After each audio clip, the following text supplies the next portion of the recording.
Hello guys, நம்ம ஏற்கனவே video போட்டு சொல்லியிருந்தோம். நீங்கள் எல்லோரும் சேர்ந்து வாய்ஸ் அவுட் பண்ணால் மட்டும்தான் இவங்க 2 பேரும் வெளில அனுப்புவாங்க, இல்லைனா திரும்ப திரும்ப உள்ளே இருந்துகிட்ருப்பாங்க சொல்லிட்டு இருந்தோம்.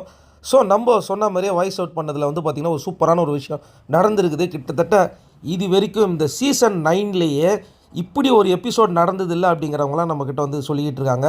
ஏன்னா வேறு லெவலாக மெர்சலாக இருந்ததுன்னு சொல்கிறாங்க. அதுவும் தாண்டி ஃபுல் ஆடியன்ஸு அவ்வளோ அப்ளாஸாக உள்ள பயங்கரமாக கத்தியிருக்கிறாங்க. இதில் வந்து பார்த்திங்கன்னா திரும்பவும் இவங்க 2 பேருமே வந்து ட்ராமா பண்ணியிருக்காங்க. சார் நான் இதை ஒரு கேமாக பண்ணேன் சார், அப்படி பண்ணேன் சார்னு. அமித் வெளியில் வந்து ஏகப்பட்ட விஷயத்த காரி துப்பியிருப்பார், நீங்களே பார்த்துருப்பீங்க.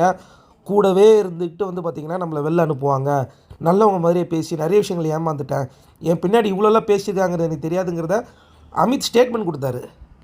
இந்த விஷயத்த வந்து அமித் வெளியே வர்றதுக்கு முன்னாடியே சொல்லியிருந்தேன், இந்த மாதிரி அமித் வந்து ஃபீல் பண்ணுறாரு அப்படிங்கிறத. ஸோ இப்போ நம்ம என்ன நடந்துகிட்ருக்கு அப்படின்னு பார்த்தீங்கன்னா, உள்ள கரண்ட்டாக இவங்க 2 பேரையும் தூக்கணும் அப்படிங்கிற மாதிரி விஜய் சேதுபதிக்கு பர்சனலாகவே நிறைய வீடியோஸ் எல்லாமே ஷேர் பண்ணியிருக்காங்க. இந்த மாதிரி ஒரு பிஹேவியர் நடந்திருக்கு. நேற்று நைட்டு நடந்த உடனேயே அடுத்த நிமிஷமே கிளிப்ஸ் எல்லாம் ஃபார்வர்ட் ஆகிருக்கு. அவர் பயங்கரமாக டென்ஷன் ஆகிட்டார். இதுக்கு மேலே இந்த 2 பேரையும் விட்டு வச்சேன்னா இந்த ஷோவை நான் பண்ணுறது வந்து பார்த்திங்கன்னா எனக்கு தான் அசிங்கம். இன்னும் இவங்க 2 பேர் இருந்தாங்க அப்படின்னா நீங்களே ஷோ பண்ணிக்கிங்க. இப்படி ஒரு கேவலமான ஒரு விஷயத்த வந்து எனக்கு தேவையே கிடையாது. ஏற்கனவே வந்து பார்த்திங்கன்னா 2 பேருடைய பர்சனல், அதை நான் கேட்காமல் இருக்கிறதுக்கே வந்து பார்த்திங்கன்னா பல பேர் கேள்வி கேட்டுட்ருக்காங்க. இது வந்து ஃபேமிலியோட பார்க்குற ஷோ, இவங்களை நீங்கள் ஏன் இன்னும் உள்ளே அலோவ் பண்ணிகிட்ருக்கீங்கிற மாதிரி ஏன் மேலே வந்து பார்த்திங்கன்னா பயங்கரமாக கோவம் பண்ணிகிட்ருக்காங்க.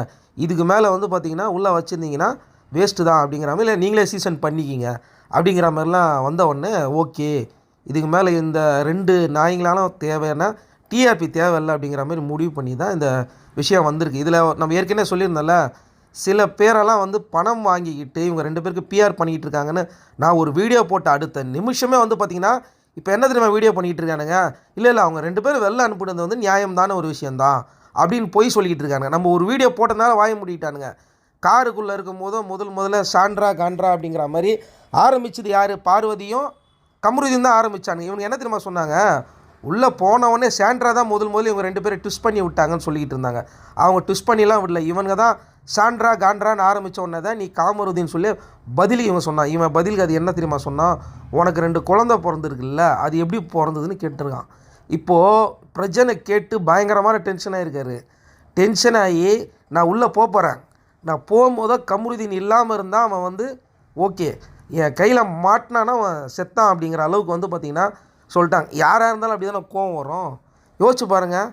நீங்கள் சாண்ட்ராவுக்கு வந்து நான் சப்போர்ட் பண்ணி பேசலை, சாண்ட்ராவே நிறைய இடங்களில் வந்து கத்துறாங்க, கோவப்படுறாங்க, இரிட்டேட்டிங்காக இருக்குது எனக்கு. நான் இந்த இடத்துல ஓப்பனாகவே சொல்கிறேன். ஆனால் சாண்ட்ராவுக்கு பதில் இது பார்வதிக்கும் நடந்திருந்தாலும் நம்ம இதை தான் பேசியிருப்போம்.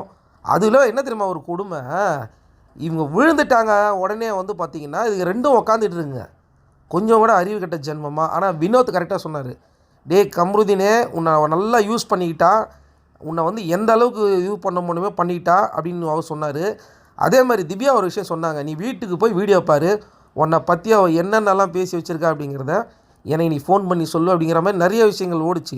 காலையிலேருந்தே இவங்க 2 பேரும் அழுதுகிட்டு இருந்தாங்க. இந்த விஷயம் நடந்த உடனே அழுது மறுபடியும் நம்ம என்ன பண்ணோம்னா விஜய் சேதுபதி காலில் விழுந்து எப்படியாவது திரும்ப நம்ம ஃபினாலே போயிடலாம் வச்சு அப்படிங்கிற மாதிரி தான். இது ஃபுல் ஐடியாவே பார்வதி தானா. கமருதீன் வந்து 2வது அக்யூஸ்ட்டு, மெயின் அக்யூஸ்ட்டு அதுதான்.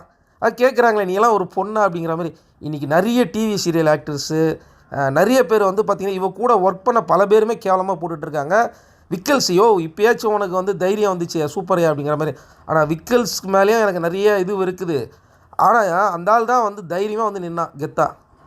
அன்றைக்கே வந்து அந்த ஆள் சொல்லியிருந்தேன் ஆக்சுவலாக அந்த பார்வதியை போட்டு கிளிகிளின்னு கிழிச்சிருந்தான். ஆனால் இந்த முறை வந்து பார்த்திங்கன்னா இவங்க 2 பேர் காரை விட்டு வெளில வந்தாங்க, கேம் போனாலும் பரவாயில்ல அப்படிங்கிற மாதிரி. இந்த கானா வினோத்தும் அதுக்கப்புறமா கமருதீன்ற பாருங்க, அந்த கர்மம் பிடிச்ச பேரே வாயில் வருது, சபரியும்.